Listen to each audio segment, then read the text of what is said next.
In order for Jeff Green to clinch his first ever NASCAR Busch Series title today here at the North Carolina Speedway, all he has to do is finish far enough ahead of his teammate Jason Keller to gain 29 points. That's all that stands between him and that first title. But these guys have gotten in the position they're in, a 526-point lead, by racing hard each and every week, racing for the win. And Jeff Green, I can't imagine you're going to do anything different today.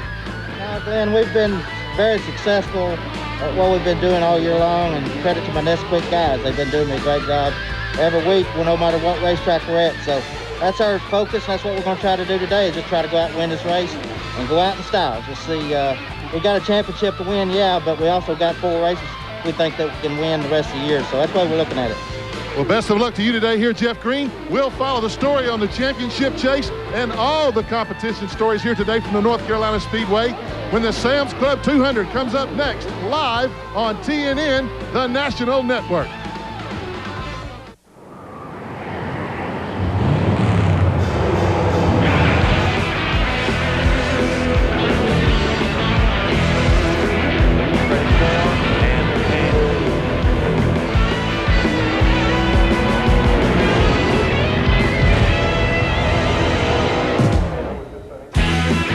The fans have made their way to the Sand Hills of North Carolina. The tickets are being handed in. They're filing into the grandstands as we get ready for 200 miles of racing. The Sam's Club 200 coming your way live today from the North Carolina Speedway, The Rock in Rockingham, North Carolina. Hi everybody, I'm Ralph Shaheen. Welcome to The Rock. As the Busch Series winds down, just 3 races left to go. Counting today's event, Jeff Green is well on his way to his first Busch Grand National Championship, as you heard just seconds ago. Here's a look at the point standings, a big 526-point lead over his teammate Jason Keller. Amazing as well that those two are first and second in the point standings. A great job by the PPC Racing team as you take a look back down through the top 10. But one name you won't see on that list is the driver of the number 60 car. And when you talk about racing here at Rockingham, especially in a Busch car, Steve Burns, Mark Martin is a champion in his own right. Mark Martin won for the first time in a Busch Series car here in 1988. Since then, he's won 10 more times, led more races, 19 more times, 57 and more laps, over 1,600 than anyone, and he won here again in February. Mark Martin will start this race from the pole. It is the last time he will be in a Busch Series car on this racetrack. He's driving his favorite car, Old Yeller, a car that will go home with him to Florida at the end of the season, Ralph Shaheen. Let's take a look at the stats for Mark Martin in the last 5 years racing here at Rockingham. In 9 races, he has 6 wins. That gives you an idea just how strong Mark Martin here is here at this racetrack. Well, another driver who has had a lot of laps here in his days, Buddy Baker, the great NASCAR legend, joining us here today. Buddy, Jeff Green is well on his way to this championship, but he does have an opportunity to beat Mark Martin at least once in just 2 more races. That's all he's going to get at Mark. How important is that? Yeah, and we're talking about how great a year Jeff Green has had. He's had a tremendous year, but he and Mark Martin both have won 5 races this year. There's nothing he'd like to take with the title, which he will eventually get. The magic number 29 today, but the magic number for him today is to beat Mark Martin and have the bragging rights here at Rockingham. For a second there, I thought that B had your number. Yeah, I did too. Another gentleman joining me here today, Larry McReynolds, crew chief for Mike Skinner in the NASCAR Winston Cup schedule. And you know, Larry, unfortunately, every time we come to Rockingham, we end up talking about tires. We're going to have to do it again here today, but we also have a new tire. How much of a problem will that be for the teams? Well, I'd love to have something different to talk about, but it is Rockingham, and it is very, very hard on tires, and you got to do tire management. And the real strategy from a crew chief standpoint is you only have 3 sets to change under caution, so even though you'd like to change them every time the yellow flag comes out, you got to have some tires left for the run at the end. Well, we'll keep an ID on the tire management story as we progress through the day. Let's head downstairs now to Timothy Ott from Sam's Club to get us underway.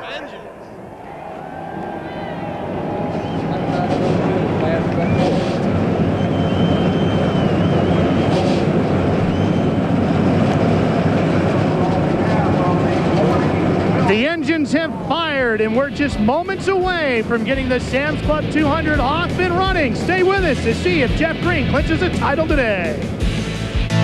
And we're getting ready to get the Sam's Club 200 off and running on a very nice day weather-wise here in the Sand Hills of North Carolina. Here's a look at the race analysis for this event. 43 cars, of course, will take the green flag. $644 plus $1,000 up for grabs. 200 miles calculates out to 197 laps. The record, who else? Mark Martin. Taking a look at this racetrack, you'll notice one thing in the stats about it is both corners are different. 1 and 2, 22 degrees. 3 and 4, 25 degrees. Straightaway, back straightaway, 8 degrees. Just a little over a mile. And I will tell you, it's one of the toughest racetracks to get a hold of any racetrack that we go to. Cars will be sliding all over the place, but it's fun to drive here at the Rock. And let's show you the grid now for today's Sam's Club 200. On the front row, he has a total of 11 wins in his career here. That's Mark Martin. Right alongside of him, a gentleman who has 2 career wins total, Casey Atwood. And the gentlemen that are 1 and 2 in the point standings, Jason Keller and Jeff Green. Actually, Keller is second, Green is first in the point standings. Row number 3 will be Matt Kenseth. He is Martin's protege. He got his first win here.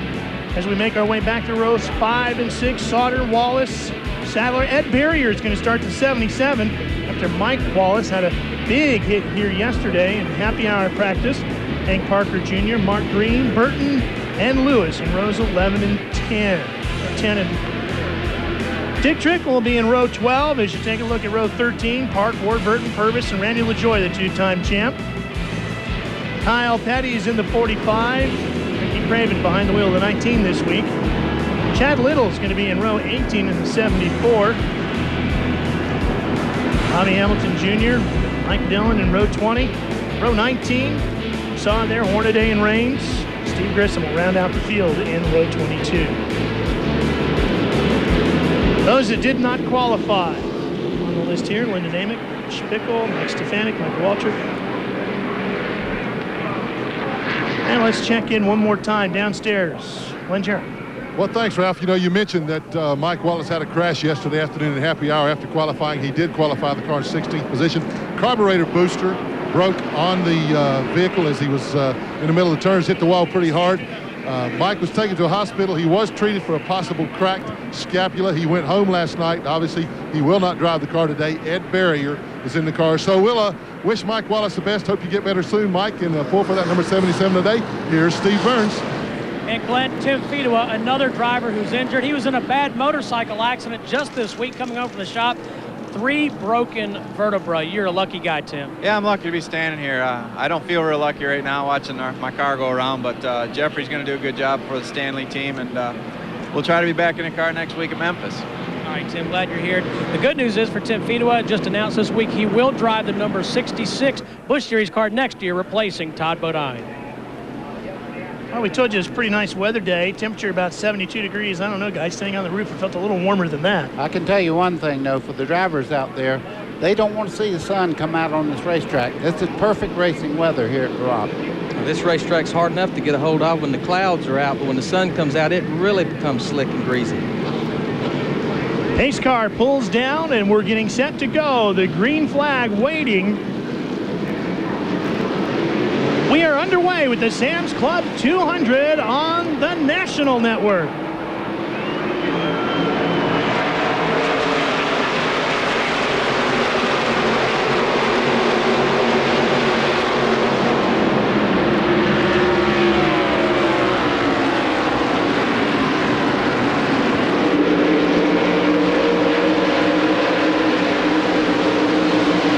Three wide racing. Buddy, it's a normal Rockingham.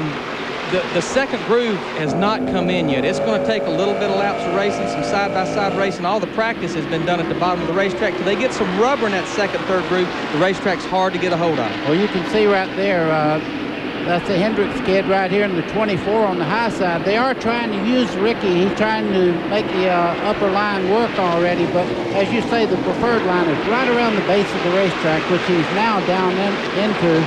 And as the race goes along, the tires give up, you'll start moving up.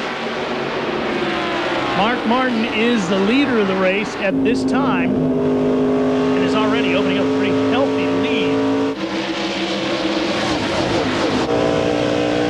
Now, in just a little while, you'll see Mark Martin just pull over and let somebody go by. That's pretty, he does that just about every race that we watch in Busch Grand Nationals. He'll let somebody else go out there and be the rabbit, kind of watch and see where they're running, and then he'll go back up and take the lead again. Well, and what he's going to do, he knows he can get out there and run fast, but he knows that he's got to make these tires, and we'll talk about it a bunch today, he's got to make these tires go probably 50, 60, maybe even 70 laps. These cars can go almost 100 laps on fuel, but buddy, you'd about be running on air pressure by then, so you got to take care of these things. He's going to get out there and lead a little bit. Here we see one heck of a battle for second, Casey Atwood and our points leader, Jeff Green, but then he'll back off, let somebody else go out there and set the pace.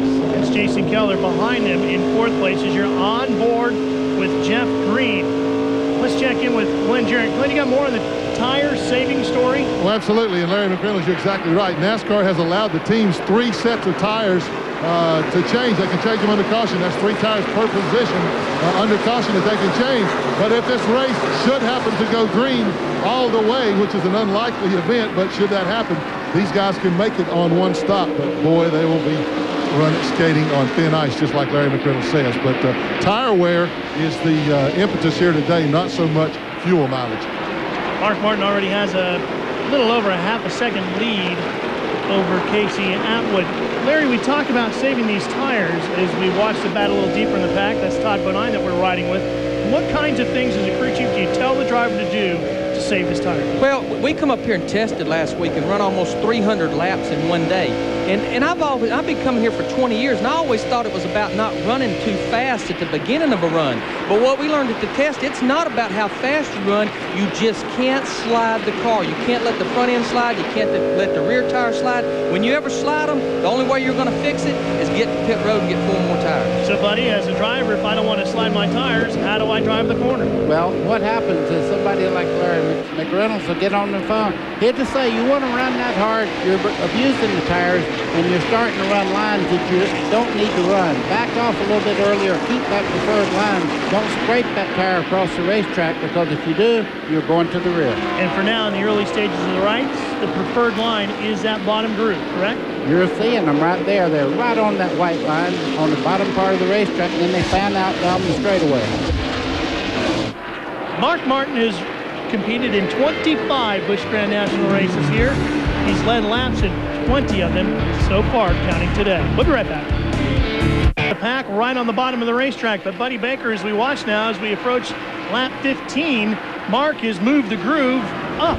Well, that's one thing that a driver has to do at Rockingham. They have to find a place that car works well and not pinch the car and make it do things it don't want to do. Right now, his car is telling him, okay, we need to use a little bit of a different end of you just go in a little bit higher, let the car roll through the center, then accelerate fast off the corner. Where these guys down on the bottom, they're really pinching the car down, and it's wearing the tires much more than the guy up on the higher side. Casey Atwood still staying at the very bottom. He's our second place car, but now you can see as we're on board with Jeff Green, he's moving up there as well. Steve Burns, are we going to be seeing more of that?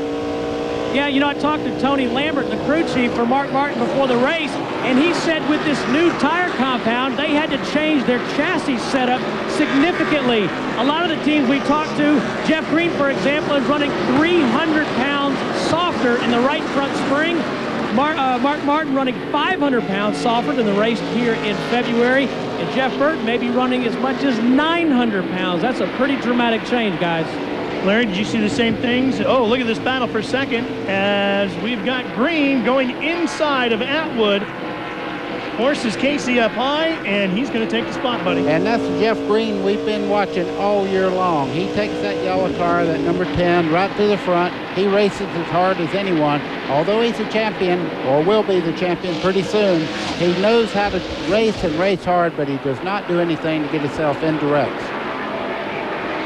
Move a little deeper back into the field. You see the number 45 sprint entry of Kyle Petty, currently holding down the 27th spot. Right behind him, as they go 3 wide, the Bob Evans red and white number 1, 2-time champ in the Busch Series, Randy LaJoie. And just behind them, Phil Parsons in the 59 there, trying to get by on the inside. And the 19 is Ricky Craven. Larry, we we were hearing Steve Burns talk about the spring changes and so forth. Is that the same thing you've seen with the Winston Cup cars as you prepare for tomorrow's race? Well, it is, Ralph, because the tire combination that Goodyear has brought here, the compound is a little bit harder than normal. And normally the harder the compound, the softer springs you can run. The softer the springs you can run, the better the chassis will work, and it's easier on the tires. And our rule of thumb is at Rockingham, all you want as far as enough spring in the car is to hold it up off the racetrack. Let the car work, and that's going to be easy on the tires, especially on long runs. Some battle going on back here in the pack is LaJoie on the bottom. The red and white number 1 tries to hold off Ricky Craven, working to the outside, and joining them, the open wheel standout, Jason Leffler, becoming quite a pretty good stock car driver here these days. Jason Leffler in the 18 car there. You can see they do get very close here. Almost contact there as they're getting in. That's Ron Hornaday in the Napa car, the 3 car there. He's going to cut to the bottom and make it 3 wide as they come up the front straightaway. Leffler gets sandwiched on both sides, and LaJoie ends up getting around the both of them. See how much better bite up off the corner Ron got by running the bottom groove. Again, as we keep saying, it's a little hard on the tire, but normally that is the fastest way around. It's got to be very tough for Ron Hornaday. He's leaving this car at the end of the year. Won 2 races for him. Done a pretty good job this year, but they are making a change. And I tell you, I talked to Ron, and he said, I don't know what I did wrong. I tried very hard this year. Well, and the thing that's going to be totally different next year in the Busch Series is there will not be a Dale Earnhardt Incorporated entry. There will not be, there may be a 3-car in the Busch Series, but it will not be owned by Dale Earnhardt. Well, one of the things Dale Earnhardt said at the press conference when they made the announcement of them making a 3rd Winston Cup team was that he didn't feel like he was getting out of the Busch Series what he needed for developing his Winston Cup team. Well, up at Richard Childress Racing, we have 2 Cup teams and we have 2 Busch teams. And we do, interact with each other and try to learn from each other. But again, you've got the horsepower difference, you've got the little bit of weight difference, you got the wheelbase difference. And buddy, I know what you're fixing to say. I tell you, next year they're going to be very close. They are going to have over 700 horsepower next year. They're increasing the motor for the Busch Grand National to be very close to Winston Cup. And it's going to be a big expense for the Busch owners, but I think NASCAR's view is it will we got one closer. car in the wall over in turn number 3. Hank Parker in the 53 car up along the wall, and he is now coasting it down to the inside of the racetrack. Well, it looks like he's going to come to a stop right about the middle. That will be our first caution of the day. Boy, did he do a smart thing there by stopping up in the groove and letting everybody choose their way by. Now, while we clean up the racetrack, we will take the opportunity to take care of some business, and we will be right back to the Rock for these works. Today, due to the accident involving Hank Parker, check out NASCAR online before, during, and after the race at www.nascar.com. It's your 24-hour NASCAR Garage Pass. They're still attending to the car over in turns 3 and 4, and the garage, or the pit lane, is still closed. And Larry, that would change, of course, I guess, your pit strategy between here and the Cup races. We see some damage to Jeff Purvis' machine as well. Right. That means, because of where the accident is and the rescue workers down in turn 4, they are closing pit road right now. I don't know. It's kind of a tough call. In the words of Buddy Baker, lap 28, the great Swami would say 4 tires. But these guys can't just come in there and put 4 tires on every time the caution comes out, so it'll be interesting. Larry, I'm watching the crews down on pit road down there. They're kind of doing let's look and see what the other guys do, because they do have tires up on the pit wall. Hank Parker did walk away from that accident, by the way. Some of the crews are up on the pit wall. Let's take a look at this, buddy, and see if we can figure out what happened to him. Wow, it looked like maybe the right front went down, or some reason the car veered off to the right there. I wouldn't guess, but here's the in car from Purvis. Going down the backstretch right here. Down into turn 3. See right there, the smoke just flies, and he takes off right up the hill there. And you can see the black marks too, where he had the brakes on. And then Purvis got into him as he come off the wall there. Well, the cars are on pit road, and everybody's coming down. Let's check in with Steve Burns in Mark Martin's pit. As you said, Ralph, they are going to come in, even though it is early in the race. Mark Martin slides into the pits, comes in a little bit too hot, Tony Lambert, the crew chief, is the front tire changer. Looks like it is going to be a 4-tire stop. Mark stalls the car just for a second. He's got it refired. Let's go to Glenn Jarrett now as they try to get the left side tires on the 60 car. Well, Steve, Jeff Green is in as well, and he is way down here in pit space number 2, all the way down in the middle of turns 1 and 2. A 4-tire change for Jeff Green. The car started out pretty neutral, was coming to him, but now it's gotten a little bit tight, so they were going down 2 rounds on the track bar. Looks like he lost a couple of positions there. He is down and away. Well, Jason Keller did what he needed to do. He was first car out. Keller needs to keep up in the front to keep mathematically alive in this chase for the championship. His teammate. We're coming right back to the rock. Is the leader.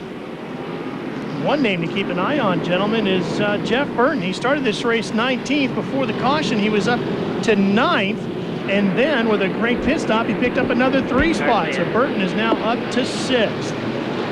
See, Jason's going to start the race here, about 40 miles an hour. There you see him pick the RPMs up. He probably restarted in 2nd gear. There you saw the shift to 3rd. There you saw the shift to 4th gear right there. He's in high gear by the time he gets to turn 1. Now you see he's still gaining speed as he goes through the corner there, never backing off, getting into that corner. Now he's all the way up to 156, about 156 miles an hour before he started into turn 3, and Mark Martin is putting some heat on him. Boy, look at Martin. He's just all over it. It's almost at will for Mark Martin, isn't it, in the Busch cars? He's definitely on a mission. The thing about it, even though he takes the lead from Jason Keller here just 1 lap after the restart, what we got to remember, we talked about the first time Jason Keller has ever led here, that was 5 bonus points for leading, and that can be important in that battle he's in for the 2nd spot in these Busch Series points. Jason Keller almost got in the outside wall there coming off the corner over there. Well, Jason Keller's got a lot of things he has to accomplish, Glenn, here today if he wants to stay in this points race. Well, it's obvious, or evident that at some point in time soon Jeff Green's going to clinch. But the guys on Jason Keller's crew never give up. They came in, changed 4 tires, made a chassis adjustment. The car's a little loose, and it still is just a little too loose. But they did all that in 14.01 seconds. What a great pit stop. That's the reason Jason Keller came out in front of the pack, guys. I tell you, that's right there faster than a lot of the Winston Cup teams. If you can get down into 15s, you're doing good. You get into 14s, you're doing exceptional. You can see Matt Kenseth in the 17 car looking to the inside there down the front straightaway. Jeff Burton now moves over and lets Jeff Green go by there. That gives Green the 5th position. Keller and Atwood. And it's good to see Casey Atwood, buddy, running up in the top 5, a place he hasn't been a lot this year. I was looking, and Casey Atwood does not have a top 5 this whole year in Busch Grand National. Very, very hard to believe because, he has won a couple of times on this series. This year just has been one of those years that things haven't went his way. Well, we also know, Larry, that he's moving on to the NASCAR Winston Cup Series next year, going to run a Dodge for Ray Evernham. How much do you think that, having been announced earlier into the season, has taken away from his concentration in the Busch Series? Well, I'm sure it's putting a lot of pressure on him. Even though he's going to be teamed up with Ray Evernham, there is a lot of unknowns. He's going to a brand new race team with a brand new race car in the Dodge, so it's got to be a lot of pressure for this young kid. Boy, Jeff Green's just mowing them down. He just went by Casey Atwood as we were talking about. What a great job he's doing. Now you see Jeff Burton there on the outside taking a look at Atwood also. We got our Napa Field standing update in the upper left corner of your screen. Why do you need genuine Napa replacement parts? Because some things can't be replaced. Steve Burns? Casey Atwood has made his very first Busch start here in February of 1998. And sometimes when you talk to a guy, you get some insight by accident. I can remember walking up to Casey, he qualified 15th, had never been on this racetrack. I said, hey, wow, congratulations, Casey. And he goes, nah, I should have been on the pole. Casey's best finish of the year so far is 6th place down in Colorado at Pikes Peak. At his age, you don't know what you can't do yet. You see, it's all possible, and that really makes it easy on the learning curve to go and try it, see what you can do. And he has great talent, no question about that. And Ray Evernham in the next couple of years will let this kid really bloom. I think he's going to be one of the future stars. Matt Kenseth is right behind him in the Visine entry at his 6th position.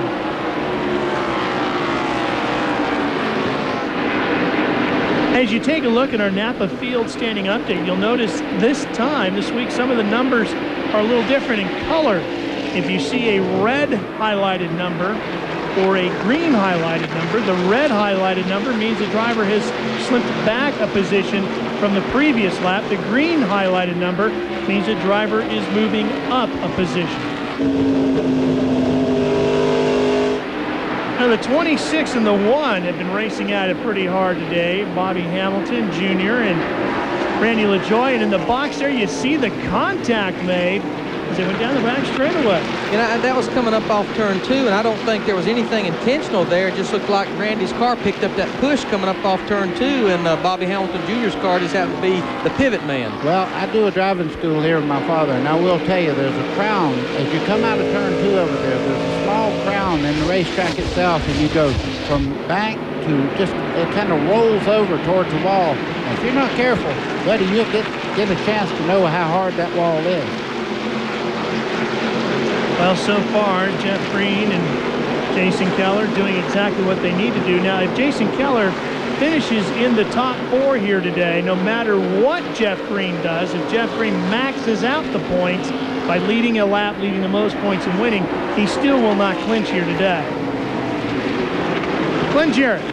Hey, buddy, I got a question. You were talking about that crown over there coming off of number 2. What I want to know is which beauty queen left it there? I know one thing, Glenn. You and I both can attest to how hard this wall is. I watched you one time hit going into turn 3. I thought you were going all the way over Southern Pines. Well, buddy, I actually started hitting it in turn 2. right off of that crown. But we're going to take an opportunity here to sneak away while Mark Martin continues to click off the laps. 45 laps completed. We're going to take our crowns and step away, and we'll be right back. They think there's nothing to it. And I strain my guts out every lap of every race. It's very rare that I whip those guys in any way, shape, or form like the people and the fans and the other competitors perceive it. It's not nearly as easy as it looks. I'm not taking it as lightly as they think. I'm serious about it. There isn't anything in his life that Mark Martin takes lightly. And this is his 199th career Busch Series race. He's going to wrap up his Busch driving career with 200 races started. At Homestead will be his last one. And it's been an incredible career for him in the Busch Series. But, buddy, he never does anything casually. No, and you have to realize that he's more or less the stick that everybody tries to know how high the bar is going to be raised. If you can catch this guy right there, you may have a chance in the Winston Cup because he has added so much to this division that when they start beating Mark Martin and they go, okay, I'm ready. If somebody pulls me up there, I'm ready for it. That's your battle for second. Jeff Green holds the position in the yellow car just in front of Jeff Burton, who's moved up. But Larry, I think the other thing about Mark Martin and how successful he's been in the Busch Series is that team has really gelled together. He is really working well with that team. Communication flows greatly there. Well, I tell you, when you've got somebody like Mark Martin driving your race car, I think the communication is always flowing. There probably isn't a smarter race car driver sitting in the seat of a race car that knows what he's looking for in a race car, and 90% of the time can tell you what to do to that race car to make it feel what he's needing to feel. And I listen to him on the radio, and it's boy, it's phenomenal, the kind of feel of the race what he's looking for. So would you say that Mark Martin for a crew chief is a dream driver to have? Well, I certainly think it helps. And I think that whole garage area in the Winston Cup and the Busch Series, the drivers are becoming more understanding of their race car because the competition has gotten so tough, and you do have to go up against people like Mark Martin that was raised building race cars and setting their own race cars up and working on their race cars, and they do understand their race car, and they know what they're looking for. On board with Mike Dillon. And the other part that everybody seems to overlook is their time that they spend in ASA, learning to set their cars up, doing the work mostly themselves and knowing exactly how to do the shocks, how to do the spring, how to do their own work on the cars, and that's so important. Glenn, you got something for us on Jeff Green, who's currently running in second right now. Well, Jeff had started to move up a little bit on Mark Martin, guys, and then about 5 laps ago, he radioed in and told Harold Holly, his crew chief, that the car had gotten a little bit loose getting in the corner and was tight coming off. Remember, they made a track bar adjustment on that pit stop that they made earlier about 20, 30 laps ago. So they may have gotten the car just a little bit too loose. Harold Holly, the crew chief, told Jeff, be smart, be patient, Use that accelerator foot like you're walking on potato chips. I tell you, chocolate milk and potato chips is always one of my favorite snacks. Ah, yes. Well, Jeff Green currently sits in second, and Jason Keller is fifth, as you continue to keep your eye on the battle for the Busch Championship. This is 10th and 11th that we're watching right here. Todd Bodine in the 66, and Dick Trickle in the number 5, and right with them is the 34 car of Green, but he is actually back a ways. He is slipping back. He's fallen back a couple of spots. And he was just in front of them. He has now slipped back to 12. You know, we were talking about line. Now, you want to talk about different lines around the racetrack. Everybody's got a different idea right now, and the reason they're doing that, quite frankly, the tires are gone now. It's up to the driver to do the best he can with the setup that he has under the car. Nobody's getting 100% traction right now. And if you watch the onboard camera, you can see those different lines. Our onboard camera driver going low and some of the others feathering up higher. And what's a lot of the communication going on between the drivers and the crew chief right now, especially when you're not racing somebody, and I know Mike and I do it a lot, he'll try a different line and he'll tell me what it looks like on the stopwatch. Even though you can see your competitors how you stack up, he may move up and run for 3 or 4 laps, and I'll say, Mike, that was just a little bit slower. You need to try to go back down, or hey, that's working. You need to stay there, or even try a little bit higher.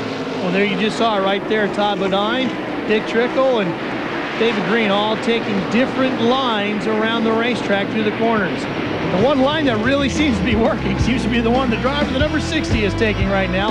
Mark Martin's our leader. Stay with us, won't you? Club 200, Rockingham, North Carolina. Ralph Shaheen alongside of Larry McReynolds and Buddy Baker, and down on pit road for us today, Glenn Jarrett and Steve Burns. Mark Martin has been the leader for the majority of the race. We've only seen Jason Keller up front and Mark Martin are the only 2 cars that have actually led laps today. Now the 19 car being driven by Ricky Craven here today. Earlier this season, you've seen Mike Skinner and P.J. Jones behind the wheel of that car. Brushed the wall right down here in turns 1 and 2, and Buddy, he made a pit stop and made some adjustments. Well, he hit hard enough going into turn 1. The car veered just up to the outside wall, made contact there. He tried to go on and realized that he needed to come in, get the fenders off the tires, and he's back up to full song now. But he was, when you start questioning whether the car is right or not, it's best to come in and change tires and go again. Fight for 7th becoming a fairly good one as well. The 22nd, number 22 car is Ward Burton. He is in 7th. We've got Elton Sawyer involved in this battle as well in the 98 car, and the 24 car shouldn't be too far out of the frame.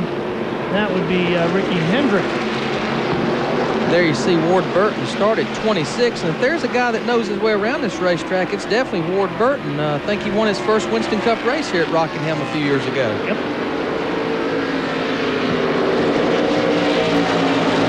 How's Ward Burton's car handling today, Glenn? Well, right now it's pretty good, Ralph. One of the things that I noticed, though, early on in the race was that when guys first started searching for another groove, Ward Burton was one of the first guys to take to the outside of the racetrack. He likes it up there. He is not afraid to try something different, and he is running as high or higher than anybody on the racetrack. We will see the same thing out of him tomorrow. He likes that high groove. It works well for him. I was over in the garage area this morning, and I talked to Tommy Baldwin, his crew chief, and I said, what are you doing? He had the shocks and springs. He was changing everything. He said, oh, this is minor. We normally go to the front and change those too. He said, we're used to making a lot of changes. We talk about things at night about what the car needs for the next day. So it's nothing for us to change shocks and springs on a car race morning. And I guarantee you in happy hour this afternoon, there'll be plenty of springs and shocks being slung in that Winston Cup garage, Jerry. Elton Sawyer takes the low line in the Lysol car and takes 7th away from Ward Burton. Buddy, how high up will the groove go here at Rockingham? How far off the wall can they go? Well, there's the normal groove, then there's the, you can race all the way up against the wall. The main thing you're looking for is a clean racetrack. Racetrack that does not have any oil and abundance of rubber buildup on it. Good race there, as you see Jeff Green right now just mowing them down as he goes around in the 10 car. Jeff Burton stalking him, though. He's just kind of riding it out right now. I'm sure that Jeff Burton will be a force to deal with before the day's over. That was Chad Little in the 74 who they passed.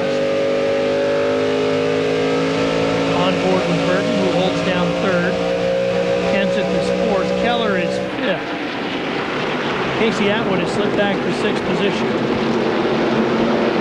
Well, all of these guys are really moving up. You know, Buddy, to me, setting a race car up at Rockingham, it's a big compromise. You know, you're always going to hear the drivers say the car don't have no grip. It's sliding around. But what you'll fight here is the cars go to get down in the corner to the center, the front end won't want to turn. So you got to work on making the front end turn, getting down in the middle of the corner. And no matter if that turns or not, you're always going to fight what we call forward bite up off the corner. The rear wheels are going to spin. And I heard them talking about driving like your foot's on potato chips. That's what you got to do. You can't just nail that throttle off the corner. You got to drive the car with the throttle as much as the steering wheel. Believe it or not, there's a lot of finesse in getting around a racetrack like this. You would think you just go down there and just dive into the corner.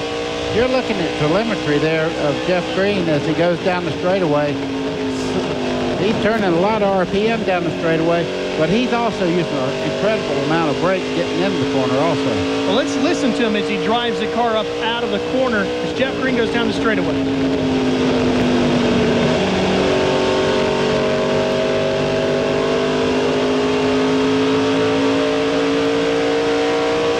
And you can hear him really getting into it as he came out of the exit of the corner. He's almost way off the corner, actually up on the straightaway before he actually holds the pedal all the way down and keeps it down. The one thing I noticed is about half throttle when he gets back in there until he gets all the way on the straightaway. And 7,400 is not a lot of RPM for these cars. They can turn 8,000. They don't like to do it, but what they're doing now is soft pedaling the car. They're really on conserving the tires at the moment. For more on the story, Glenn Jarrett. Well, guys, you hit the nail right on the head, particularly you, Larry, when you talk about trying to get that front end to turn. That's exactly what Jeff Green radioed in a few laps ago and told Harold Holly, his crew chief. He said, Harold, I got to have help. We've got to do something to make this thing turn the nose of the race car. It simply will not stay down. And, buddy, that's why he's having to use so much brakes to try to hold the car down on the racetrack. It simply won't turn. A lot of that has to do with tire wear, though. We've been out on these tires for a long, long time now, and they're going to be hollering pretty soon. They need tires. Okay, crew chief, what do we do then? Well, what you got to be careful, you got to try to make that front end turn, but there's no free lunches in these chassis adjustments. You got to be careful. Yeah, you'll make the front end turn better, but then you might make it loose or off. So sometimes you got to do two things. We got a car in the wall, turn 1 and 2. Yep, that is Kevin Grubb in the 37, and he's going to get a little company as a 15 in Elliott the 48. Sadler almost got into the back of him there. That was Elliott in the 15 and the 48 of Mike McLaughlin. And look at Grubb has shortened up the back end of that car in a hurry. There is Sadler's car, and there is the back of Kevin Grubb's. Second caution flag of the day comes out on lap 82. So we'll take care of some business, and we'll come back quickly to the rock right into these words. Back to the racing action, and Jeff Burton's car is up front. Now, when we went away from commercial break, if I'm not mistaken, Jeff Burton was running third. So once again, another good pit stop, and Burton comes out in the lead. Mark Martin is second. Jeff Green is third. Jason Keller is fourth, and Ward Burton had a good stop as well. He is fifth. So Keller's crew helping to keep him in the hunt. And here's a look at the replay of the incident down in turn 1. Kevin Grubb gets hit Harvick. there. That's Harvick. Kevin Harvick gets into him, the 2 car. You can see he went up and hit very hard, almost flat across the trunk lid there. Back of the car bobbed off. That'd pretty much do it for him today. Glenn, it was a 14-second pit stop the first time for Jeff Burton. How'd they do this time? Well, they had a great pit stop again. That's what got them out in the lead, Ralph. They put 4 tires on Jeff's car. They added 1 pound of air to the left rear, took a little bit of tape off the nose. The car was starting to show just a little bit more water temperature than what they wanted, and it was just a little loose. So they tried to adjust that, got him out first. What a great stop. Here's Steve Burns. Thanks, Glenn. On the first stop, Mark Martin's team didn't make any adjustments to that car, just put on 4 Goodyears and sent him back out on the track. This time, Mark was complaining about the car being tight, so they took a round and a half out of the right rear, and the team reminded him, as Glenn Jarrett said early in the show, there's only 3 sets of tires per caution. They told Mark, you only have 1 more set of tires. We need to go to about lap 150 on this set. We heard Glenn Jarrett talking about the tape on the nose of the cars. Let's take a look at the number 9, the front of the number 9. And Larry, as you can see, the tape that's left is to our right of the car, basically the left side of the grille if you're looking at the left front. Oh, you want to circle it? Yeah. Yeah, there you go. Now, the tape that they took off, they left some on the left side here. Why would they leave that there and take it off from the other side? Well, there's a definite reason for that. The corner that you need to put the most downforce in to keep the thing turning is you need to keep that left front corner planted. If you can keep it planted, the car will turn better. So the more tape you have on the front end, the more downforce you got. So try to keep most of the downforce on the left front corner. So that's the reason they opened the right side. Now, they also added a pound of air to the left rear. He'd been complaining about loose. That will tighten the car up. It increases the left rear spring rate. Nicely done. I figured you'd know. We'll be right with more tech tips from Larry Mack when we return. NASCAR drivers Ken Schrader and Boris Sapp. Mark Martin's pitching. You've been hearing Larry Mack and Buddy talk about tires. Well, they check 3 things when these teams come in after a pit stop. They want to check tire temperatures. They want to check the air pressure. They also take this to check tread depth. Now, they measure this. It's incredible. Larry Mack can give you all the real details, but they'll measure to within a 32nd of an inch to see how well the car's running and what adjustments they'll need to make. Well, Larry, you know, most of us with our street tires, we just look to see if the tread's worn off, but you can't tell that, of course, with these untreaded tires. What do you look for? Well, these things, they have little check holes in them, and that's what the holes are there for. And they start with about 30 seconds of rubber on them, and what you're looking for, you can tell about the handling characteristics of the car. If you're wearing the right rear tire more, that means the car is loose. If you're wearing the right front tire more, that means the car is pushing or not turning. Also, on the front tires, you can tell if you've got your camber, the amount that the front tires is tilted in at the top or out at the top on the left front, and you adjust your camber by looking at the wear. So there's a lot of things that those wear holes can tell us about the tire. The biggest thing you'll see at Rockingham is they're wore out when you're done running. Yeah, and if you look on the inside of the right front and that hole's gone, 9 out of 10 times there'll be tread showing also. I mean, just the fiber part of the tire, and it's not long before you'll get up to the wall if you see that. It won't be long. Those holes are small to begin with. Very small. The needle on that little depth checker is almost just like a point to stick down in there. Green flag, green flag. We are back to racing.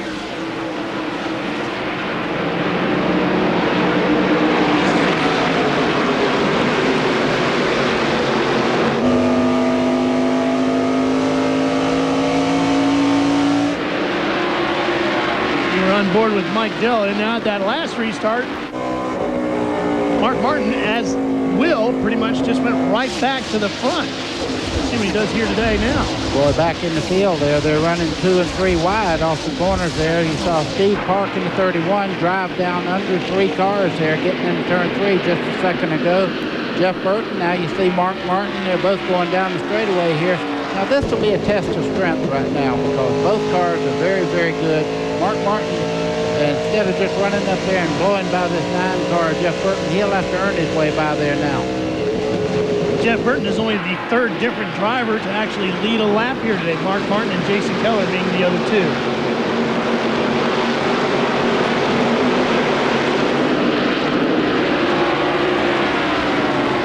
'33 car in the middle. It's Tony Raines. Elton Sawyer there in the 98, way up high on the racetrack, and then brings it back down as they come down the straightaway, pretty close to each other. Raines is 31st in the field. Sawyer, however, is back in 6th, buddy. I'm sorry. Riding with Todd Bodine down the straightaway. You want to see what it looks like to ride in a race car, and listen, just listen to when he gets back to the throttle here. I mean, he wasn't out of it very long at all. That's a good sign that those tires are fresh, and they feel awfully good right now. If we go back and listen to him about 30 laps from now, the downtime on the throttle will be a lot greater. And the depth, as we've seen earlier, too, how hard they get back into the gap. Well, you just hear them when they go down. Listen as he starts in the corner here. Now, that was even longer than just a lap before that because really and truly, these tires, about 10 laps, and then they start to give up a little bit. They start to slide across the racetrack. No fault to the tire. The racetrack is very abrasive, and once the heat gets in the tires, you lose a certain amount of grip. Boy, there's a big mess of cars racing through here. 2 and 3 wide. And there's Justin Labonte in the 44 getting inside of Dillon. Mike Dillon there in the 21. Randy LaJoy in the middle there as well. The red and white number 1. There's Ron Hornaday's number 3. Jason Leffler. Hornaday is in 18th. Leffler is in 20th. LaJoy back to 22nd. This is riding with Mike Dillon there. You saw he couldn't even begin to think about putting the throttle down coming up off the corner. Exactly right. You can hear him in the throttle, out of the throttle, in the throttle, out of the throttle, and then wide open. This is Hermie Sadler's view. Hermie in 25th.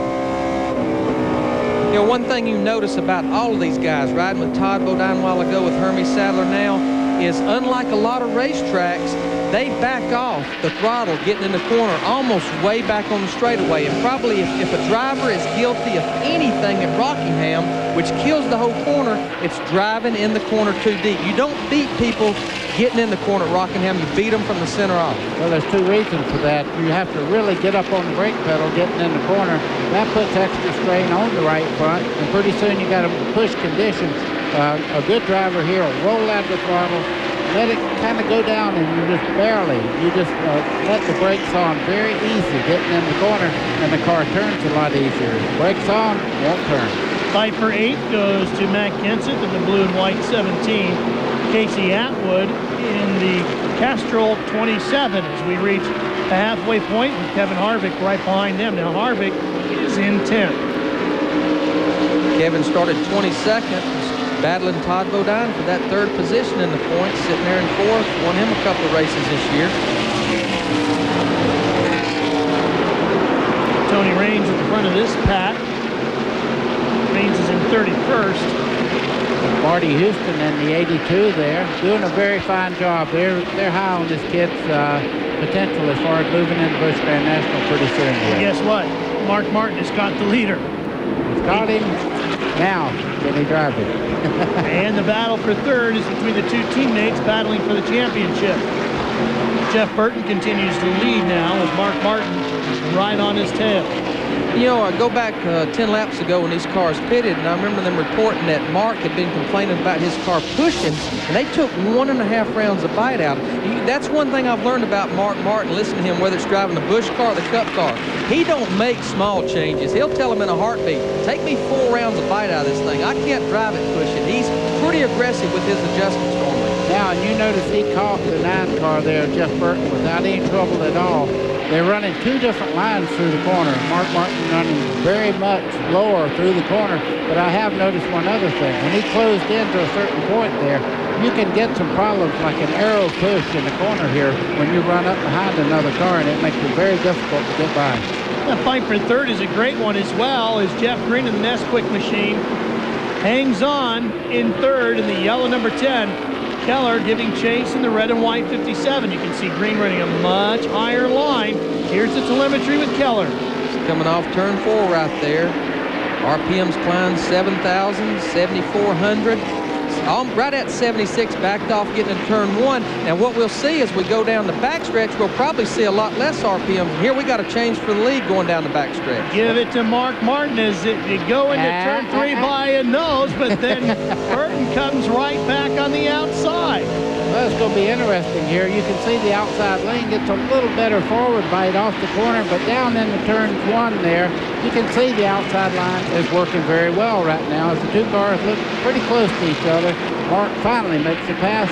Not yet. Not yet. Doesn't put him away completely just yet. Burton gets a little bit of a better drive into the corner.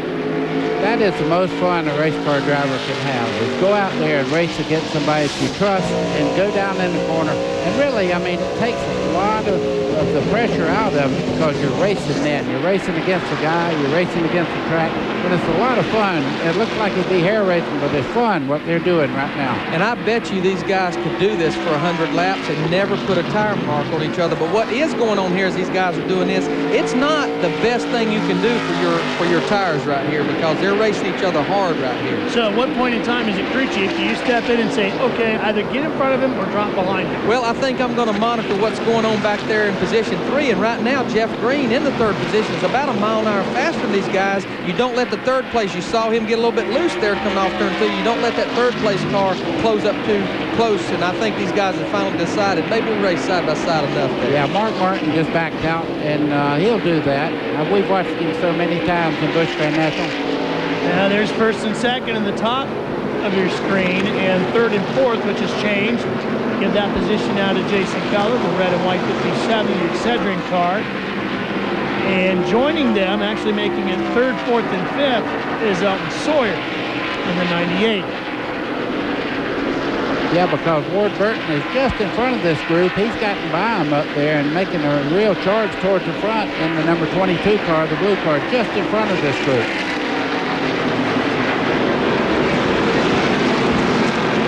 Ward Burton, who is now up to 3rd, trying to pull away a little bit from Keller.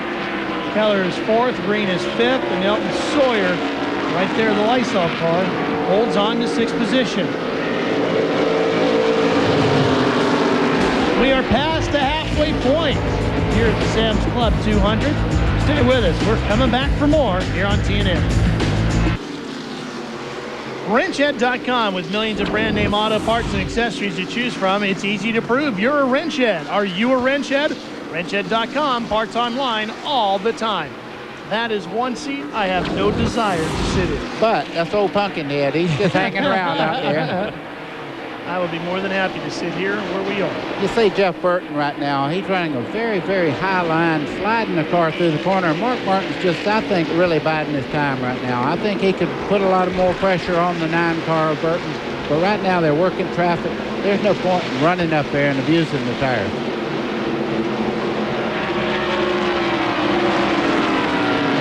One driver who came into this race today is already, in my book, a bit of a winner this week. Kyle Petty in the number 45.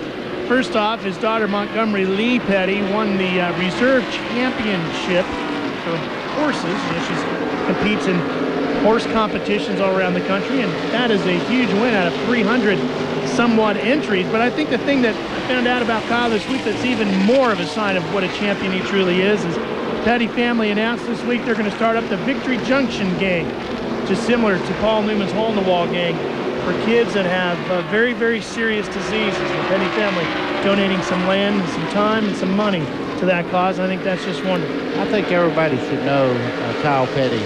I just think he's one of the most decent people you'd ever want to meet, and he does things for charity year-round just about.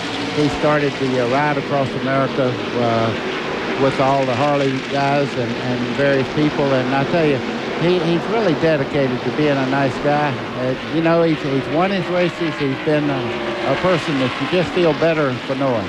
And I tell you, if you looked up in the dictionary, a big heart right beside it, you would see Kyle and Patty Petty's name. And just watching Kyle, you can't help but think back into the early 90s. In a Winston Cup car, Kyle Petty owned this place, and he run right there where he's running, right around the bottom of the racetrack. That's where he used to beat us bad here back in the early 90s. He's having a pretty good run right now, actually. He's sitting in 14th position in car number 45. Just in front of him, former American Speed Association champion Tony Raines. Now, Raines is struggling a little bit. He's a little bit farther down in the field. Tony is running 33rd. Of course, being a former ASA champ, our memories shift back to Tony Roper, who passed away this past weekend at Texas in a NASCAR Craftsman Truck Series event. Tony had come up out of ASA racing with Tony Raines and a whole bunch of folks who are now top names in NASCAR's divisions. And all of us here at TNN send our prayers and wishes out to the Roper family with some very, very heavy hearts. There is the sticker that most of the cars are running. Loving memory of Tony Roper here this weekend. That's the number 36 that Tim Fedowa was supposed to have driven here today. Jeffrey Bodine driving that car today. As you heard earlier, Tim was injured in a motorcycle accident earlier this week. Steve, you got some more words for us on the Tony Roper story? Yeah, sure do. We've been talking a lot about Jeff Green, and how he was trying to clinch this championship. You think this week he might have been getting ready to plan a party, but he was part of the memorial service for Tony Roper. He and his wife, Michelle, flew back for that. So, Jeff, thinking a lot about Tony Roper, as a lot of us are here in the garage area. See, Jason Keller's done moved back around Ward Burton, the 22 car, for the 3rd position. There you see our points leader, Jeff Green, moving in on the back of Ward Burton as well. Keller is 3rd, Burton's 4th, and Green is 5th. And the 17 there, Matt Kenseth, he always seems to be very, very good near the end of the race. He now is starting to move up here. He's got himself in the 6th spot. Alan Sawyer right behind him as well in 7th. And Green just closes the door to save the spot. There are your 2 lead cars. Jeff Burton out front. We'll be returning to Rockingham for more Sam's Club 200. Jeff Burton continues to lead here at Rockingham as he searches for his 4th Busch Grand National victory of the year. Picked up 1 at Las Vegas, 1 at Charlotte in May, and also claimed victory at Richmond this past September. Well, you want to know how high you can run on the racetrack? Just watch that 9 car go around here. He's using 90% of the racing surface up now. He's going 2 stories high as Mark Martin right now is trying to get by Justin Labonte in the 44 car. Martin has 5 victories this year, 1 here in February, picked up victories at Atlanta, Darlington, Texas, and Darlington again in September.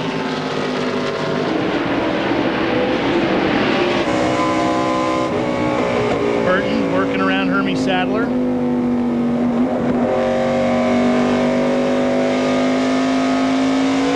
can hear him get out of the throttle to get off the corner there. That means the car is trying to turn around on him coming off the corner. Had to ease out of it just a little bit to get the perfect forward bite.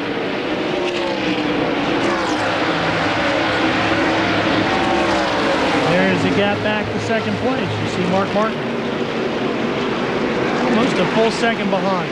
You see that car, it looks like it has checker flags on it. Well, 90% of those checker parts, the white parts of the checkered flag on that 60 car there, those are races that he's won, and they have the name of the race and all on the white part there. Quite interesting to watch, and they're going to give Mark Martin this car at the end of the year, and he's going to put it in his house. He says that's his favorite car of all time. They call it Old Yellow. The inside is painted all yellow inside. Here you see him trying to get around the lap car of Jay Sauter, and that's probably one of the most frustrating things when you've got one of the lead cars is you're out there, you're on 30, 40, 50 lap tires, you catch a guy, but because your car's sliding too, it's hard to get around lap traffic. So not only you're dealing with tires that are sliding around, you have to deal with lap traffic once we've been in a long green run like we are right now. This old yellow make a pretty good little grocery getter, huh? Well, I tell you what, just look at Mark Martin's car here. This is pretty special. There you can see all the different names of the events that Mark has won in the Busch Series. 11 of these spots are filled up at the North Carolina Motor Speedway. That's how many times he's pulled into victory lane here. Pretty phenomenal. Just surviving 11 races here and doing what Mark Martin's done for I think he has really brought Busch Grand National to national prominence, if you want to get right down to it. He's pretty much what it's all about. The 22 of Ward Burton is still our 3rd place car. Jason Keller sits now in 4th. Jeff Green is 5th. And right behind him, Matt Kenseth, as the caution comes out with Dick Trickle taking the nose off of the number 5. Wow, you talk about, that's a tremendous amount of damage to the front of that car, and that's right off turn 2. That's a very, very bad spot on this racetrack. And he was running in the 8th position, Ralph, so he had a good run going. He sure did. And I'd like to see that window net come down just any old time now, because that lets the corner workers know that he's okay and it's still up. We've run about 45 laps since that last caution. I got to believe these guys will be on pit road, but what we got to remember, when the leaders do come to pit road, that's going to be their last set of tires that they're going to be able to take, and pit road is open. Let's see what's going to happen here. Would you take a chance down, Larry, and run it to the end? I think you got to come and get those tires. There you see Jeff Burton. All the leaders is coming. Monkey see, monkey do. The leader comes, you got to come with him. The answer is forthcoming here as they come down pit road, believe me. Well, we've seen some good pit stops. Glenn Jarrett, let's start with you and Jeff Burton in the number 9. Well, actually, Ralph, I had moved over to Jeff Green to check on them, so I'll go back to Burton. I may be able to get there before he does. One reason that Jeff Burton has had such great pit stops today is he's got 3 members of his Winston Cup crew changing tires. Chuck White, the jack man, Todd Foster changing rear tires, and Mark Armstrong is on the front. They're up to the left side of the car right now, but those guys have done a tremendous job all day getting Jeff out. 4 tires, no changes on the car. They like the way it's handling. He's down and away, and I believe he's going to hold on to that lead. Here's Steve. Well, Glenn, Mark Martin just got his service. He stops on pit road, changed 4 tires. Oh, looks like they got an air gun hung up on that, and he still hasn't left, sitting right where he stopped, and now he finally goes away. Oh, and Mark Martin, who has been doing such a wonderful job behind the wheel, gets hung up on pit road. And I would just about bet you that he'll have to come back in. You see the NASCAR guy there on the right-hand side talking to the pit crew. And he is just frustrated. Jack Roush watching. You can tell from the bobbing of the head, he's doing a lot of talking on the radio. Well, you've had a car that's running in the top 2 all day long, and it's hard to swallow sometimes having to come back on the pit road. And he is back on pit road. Coming back in now. Hands up. You can see him pounding the steering wheel there. A very unhappy camper. Let's check back in with Steve Burns then. Well, Ralph, we heard Mark Martin on the radio. He wanted to know why his crew didn't tell him anything. He didn't know that the air gun was caught up. And he's, as you said, he's not happy as he comes in here and serves a short penalty. They're also going to work on the right rear tire, tighten some lug nuts, and now he's going to take off. Well, we'll just see how good Mark Martin is here at Rockingham. Can he make it back up? Dick Trickle has gotten out of the number 5. The car is on the hook, headed to the garage. We're headed to break, and we're coming right back. TNN Sports live coverage of the Sam's Club 200 is being brought to you by the motor oil that provides maximum protection. Castrol GTX. Drive hard. Mark Martin has led 81 of the 141 laps already completed here today, but now after the mishap on pit road, he is back to 19th position. He's got a long way to go to get there. Well, the thing about it, he'll restart the race in 19th position, and we're going to look at a replay here of the pit stop. There he goes to leave, and I think they actually originally had the guy was trying to go back to the right rear because I think they had a problem on the right rear. Didn't get all the lug nuts on, and boy, run out of air hose right there, and Mark leaves. So I'm not laughing at the situation, but you could see the guy really trying to get to that right rear corner and couldn't make the hose reach that far, so he had to come back in. That's devastating, though. Track position is so important at a racetrack where we talked about the tires giving up and trying to go to the front there. Burton has been running so very well as we have 1 lap to go before they have the green, I guess. Well, that's the thing. We're on 1 to go, and yeah, he's 19th, but the problem is that's about 20 lap cars. It's like restarting the race almost like in 40th position, you might say, because you got all the lap cars to deal with. And Buddy, you know, with about 55 laps to go, I'm just not sure he can get there. Well, I'll tell you one thing. If anybody can, he will. And the one thing he has in his favor, that race car is handling so well, he can run where most of them can't run, right on the bottom of the track. Here you'll watch the crewman come running after you as you are Mark Martin. He starts to pull away from the pits. Yo! And that cord just ain't going to reach. He's going to go back and get, what he was going to do is go back and get the front tire changer's air hose a little closer, but you can't perform service out of the box, so he had to come back around. And we're going racing, guys, here with about 57 laps to go. And the one thing that Jeff Burton has in his favor right now, clean air. He's out there right by himself in front right now, and he can really take care of everything because he's racing the track and not competitive at this moment. To update you on the chase for the championship, Jason Keller is currently 3rd. Jeff Green is 5th.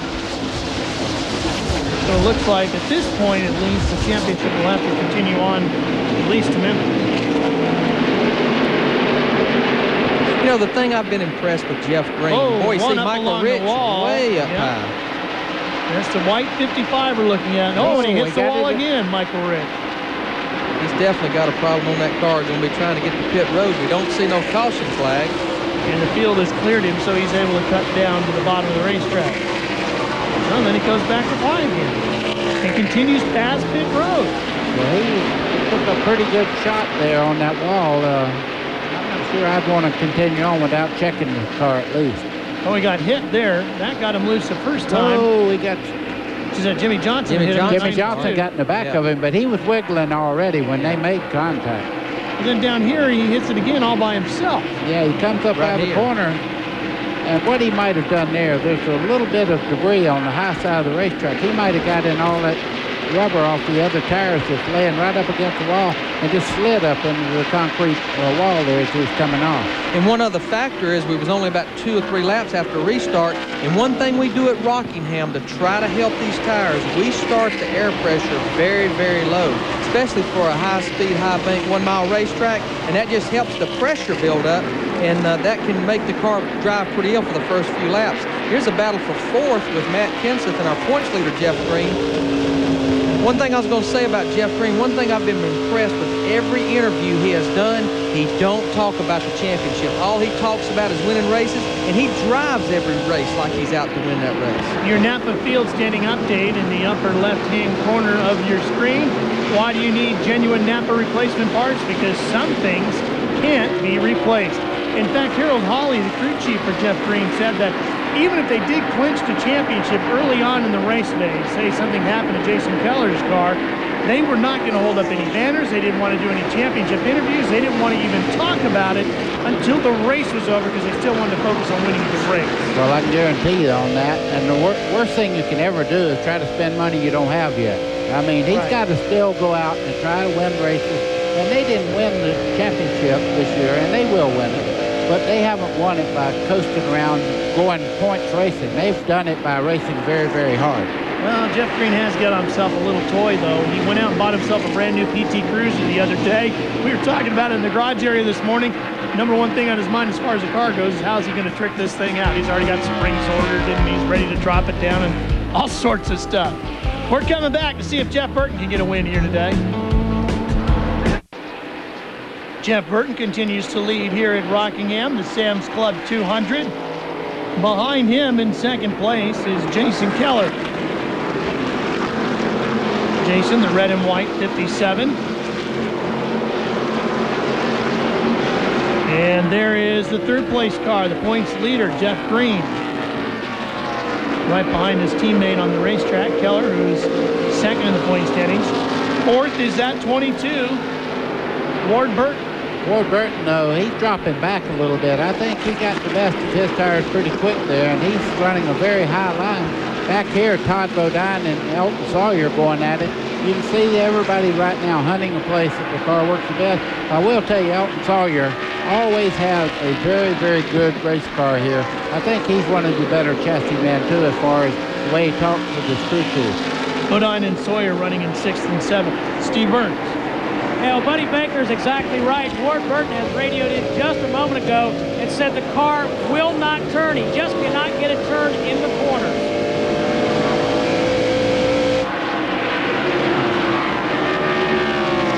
Larry, how many times have you ever heard that here? Just every time you come? Maybe 1 million, I guess. I've been coming here 20 years. And again, you'll get the thing not turning, but it'll still be loose and spin the rear wheels up off the corner, and it can be so frustrating. There you see a little contact getting down into turn 1. A little. Yeah, and it pushed Elton all the way up to the wall. King Kong's a monkey, too.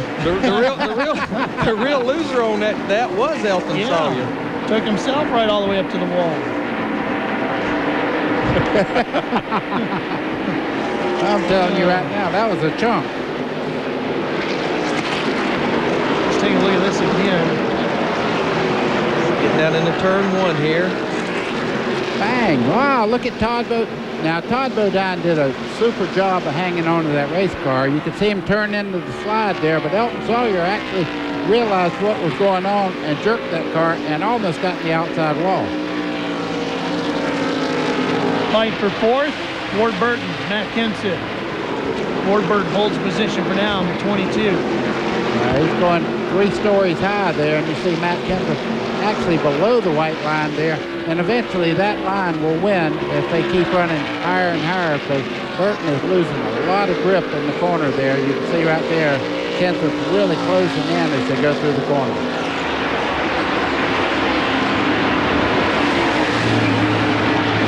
Well, we talk a lot about Mark Martin as Jeff Purvis makes his way down pit road. Matt Kenseth, quite the pupil to Mark Martin. It looks like he's learned quite a bit over the years. Well, if anything he's learned from Mark Martin is patience, and if there's a racetrack you got to use patience in a lot of ways, it's definitely here at Rockingham.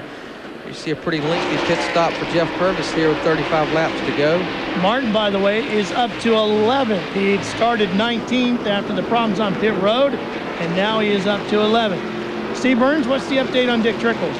Yeah, just wanted you guys to know we came down here to the Infield Care Center, and Dick did get out of the ambulance by himself, walked in. He was talking to a couple of guys on the crew, including his crew chief, so looks like he's tough for another day yet.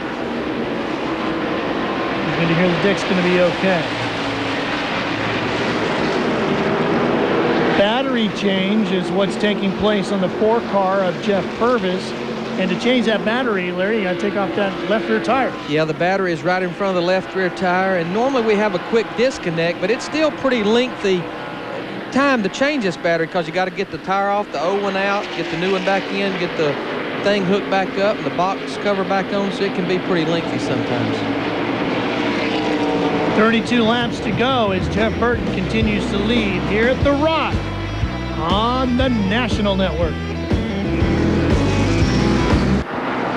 Great side-by-side racing going on for fourth between Ward Burton in the 22 and Matt Kenseth in the 17. Boy, I tell you what, if it had another coat of paint on either one of those cars, they would have made contact on the lap prior to this. And you see right there, Ward Burton has that tire line working off the corner. Matt Kenseth's quicker getting in, and these 2 cars are basically pretty evenly matched right now. Somebody will have to make a mistake, and it would have to be Ward Burton because the cars are so similar in the corners as far as speed. Ward holds on to the position right now in fourth. Brother Jeff is still the leader. Keller and Green second and third. There's Mark Martin in the number 60. Mark is all the way up to 11th and closing in on Kenny Wallace.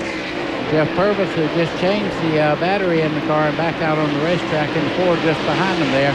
But you can see right now what Mark Martin's having to do. He's having to deal with every car to get by him. I'm just going to say he's 13 seconds over a half a lap behind his teammate Jeff Burton. What Mark Martin needs here, he's going to go underneath Kenny Wallace, and this is the battle for 10th, but he needs a caution. He needs to catch back up, pass a few more cars. He needs another caution. That's the only thing that possibly could put Mark Martin back in contention for this race. Well, we've only had 4 cautions today, 3 cautions today. So they haven't been as frequent as we've seen in the past here at Rockingham. Expecting to have a battle for second place here. Keller in the 57, Green in the 10. Whatever they did to Jeff Green's car after that last pit, or during that last pit stop, they really helped that race car because it's been really, really quick. The one thing, though, that Jeff Burton's had in his favor was no lap traffic to deal with for quite a while there, and he had to open racetrack to get away from these guys. Glenn, good battle for second here. Yeah, Jeff Green's been on the move for the last several laps, guys. In fact, he's turning laps just about as quick as the leader, Jeff Burton. And, buddy, they didn't really make a chassis change on the car last time in. What happened was that second set of tires after the second pit stop that they put on just didn't hook up to the car. The car didn't like that set of tires. Jeff Green didn't like that set of tires either. This set that they have put on now, much more compatible to the way that the car is set up. He's moving fast right now. He may have something for Jeff Burton. You know, we could talk about that just for a second as we watch these guys go at it. If you hear a bad set of tires, that does not mean the tire is bad. It means the sidewall might have a little more flex in it, and the car actually moves around a little more on that particular tire, and you call it a bad set. There's nothing really wrong with it. No, it really isn't. And we've learned a lot about this, and again, we could go on forever on it without getting too complicated. What we've learned here over the last couple of months And I've said it before, the tire is like a spring, and it actually has its own spring rate. What you might have is one is kind of a mismatch to the other three, and just the car won't drive as good as it would maybe as it is on this set of tires for these boys. Well, but they don't have to be very different either, True. I mean, the tire from one set to the next doesn't really have to be a whole lot off to be big off as far as how it impacts the car. I'll answer that for you very easily. It's rated. You can rate the sidewalls if you really could, but they don't do that. They could if they wanted to, but you could rate the sidewall on these tires. They made a machine that would do that, but NASCAR said, don't think we need that. Why didn't they like that, Larry? Well, I think it just, you know, they try to do everything they can, Ralph, to keep the cost of this sport down. And I think what they was afraid of was opening up a can of worms where teams was going to go off and rate their tires, then go back to Goodyear. And it's like, you give me a bad set of tires, you give me tires that won't match. So I think the move was to, hey, maybe keep the chaos down a little bit in the garage area and keep the teams from trying to just get so many different tires to get perfectly matched sets of tires. You run a need-to-know basis, and you didn't need to know, did you? Exactly. Some things we don't need to know. We'll be right back. You need to know about these commercials. We'll be right back for more of the race. We're at the line as there's a caution because of a car over in turn number 3. It's Ricky Hendricks, and the problem really started off turn 2, went the whole length of the back straightaway, and then made contact on the outside wall there and stopped right in the middle of the groove down there. Very lucky he wasn't hit by another car coming by. This is where your spotters are very important people. They was talking to these drivers as they was going at him. Go high, go high. Car sitting in the middle of turn 3. You can see Ricky moving around inside the car, which is a very good sign. But you can see also the damage to the driver's side of the car. All right, I think the big story we got here now, we do have a caution. There's 12 laps to go, but remember, all the lead lap cars are out of tires. They have used their 3 sets, so these guys have got to stay out. But, you know, everybody has got the same scenario. They've got to stay out on these old tires. And you were talking not long ago, Mark Martin needed a caution. Unfortunately, Ricky Hendricks is involved in an accident on the back straightaway, but this brings Mark Martin back into play also. Mark is up to 9th. He has picked up 10 positions since the restart after the last caution. And Jeff Green, who is your leader, of course, was the points leader. You see Jason Keller is running in 3rd. Remember, if Jason finishes 4th or better, no matter what Jeff Green does, he will not clinch the championship here today. It might come next week in Memphis, which you can see live right here on TNN Sports next Sunday. Let's take a look at why we're under caution, which of course led to the lead change. This is the tail end of the accident. Okay, this is after he had made contact on the back straightaway over there, and then he veered up, and the car just comes across the racetrack and stops right in the middle of the groove. You can see cars going by on the low side there, and then some on the high side. You see Jeff Burton's leading the race right here. There you see Jeff Green on the low side right as they go underneath Ricky Hendrick, and they have not taken the caution, so this is coming back for the race lead right here. And Jeff Green gets it at the flag. Beats him back to the line in the caution flag. Ricky initially hit the wall on the inside of the racetrack, and that's where the damage came to the driver's side of the car.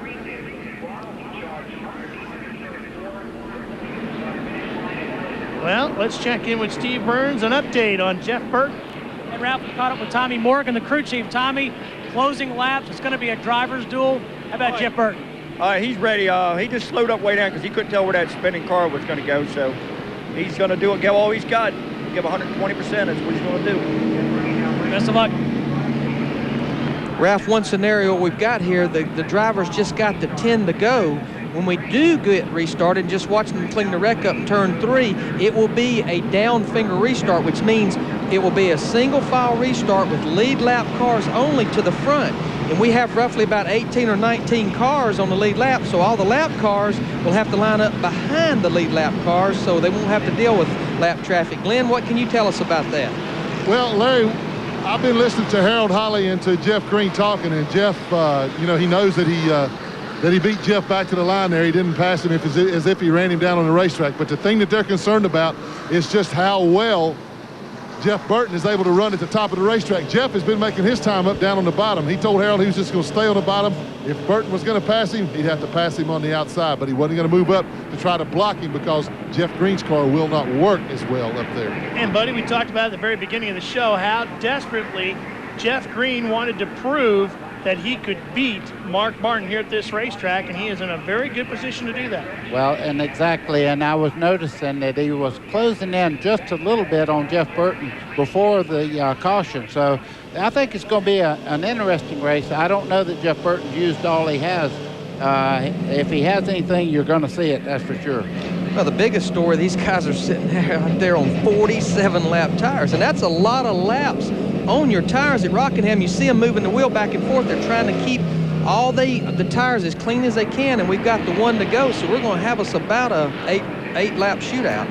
Buddy, in a situation like that, when you know you've only got 10 laps to go, as a driver now, what is Jeff Green going to try to do to Jeff Burton on the restart? Any kind of a game? What do you do to get a maximum launch out of that car? Well, they're both very, very professional on restart, so what he'll do, he'll try a good, clean restart, keep that fresh racetrack out there.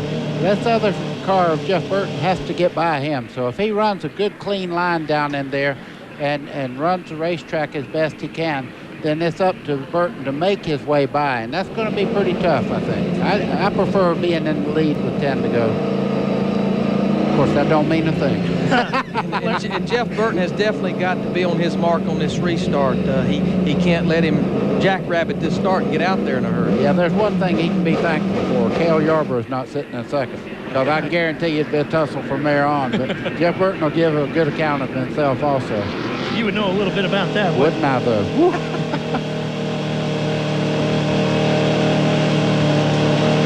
See him checking the mirror, keeping an eye on where Jeff Burton's going. Pulling off. Get ready. Get ready. Get ready. Get ready. Green flag. Green flag. Boy, you can see the back end of Green's car twitching as he goes through the gears and gets on the gas. That's called mashing that gas with wore-out rear tires.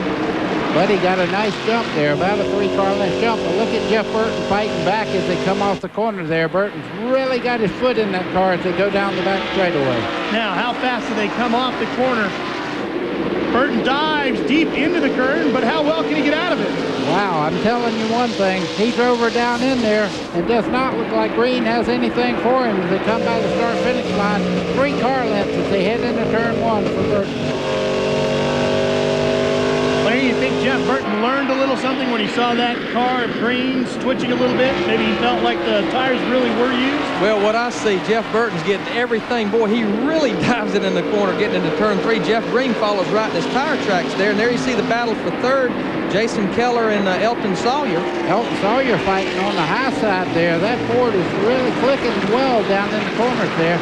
Right now, I think it's just... like you said, they're all on used tires, but it just seems that Jeff Burton's car was better on the get-go, but now Green's car is coming back in, and it looks like the car that I was looking at just before the caution. He's wheeling back in on Jeff Burton. Here comes Martin. He is now up to 7. Gets in front of Matt Kempson. Just in front of him now will be Ward Burton. Jeff Burton is your leader. Jeff Green is second. Jason Keller is third with 5 to go. Keller would be able to keep the championship fight alive for another weekend. Watch Mark Martin get back in the throttle stand right on that white line just above him there. And you can see, side by side, they come down the front straightaway. Sawyer, they get together. Keller. Oh, contact. This could be a big turning point in the championship if Keller doesn't save it. But Keller did save it, but Elton Sawyer didn't, I believe. Elton Sawyer, no. He got into the inside wall there. Sawyer slides down to the entrance on the back side of pit road on the back stretch. No caution is out now. It's out now. Wow. That was a big moment for Jason Keller, because if he had lost it, that would have been enough for Green to clinch the championship. Well, he was lucky to hang on, but they made contact entering turn 1 there. Elton Sawyer just didn't quite get his car back under control there. Jason Keller went on.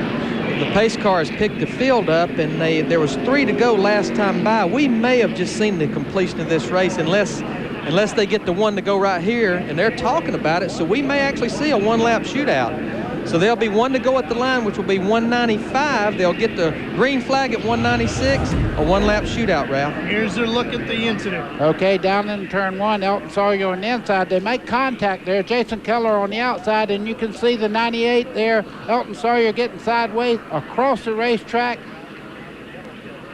and right into the inside. I don't think he ever hit the inside wall. He just went down the side of it there. Guys, this is good hard racing with about 3 or 4 laps to go, getting into turn 1's what that is. And there you see Elton, he's already lost it right there. There you see Jason Keller. Yeah, but look at the rear wheels. He's in that throttle, keeping it sideways there, and he just keeps going sideways right on down towards the pit entrance. He did all of turns 1 and 2 looking through the passenger side window, didn't he? Yeah, but look at this race car. It's still rolling. Yeah. All right, so with this last lap shootout, now Jeff Burton knows that Jeff Green had trouble on that first restart there, buddy.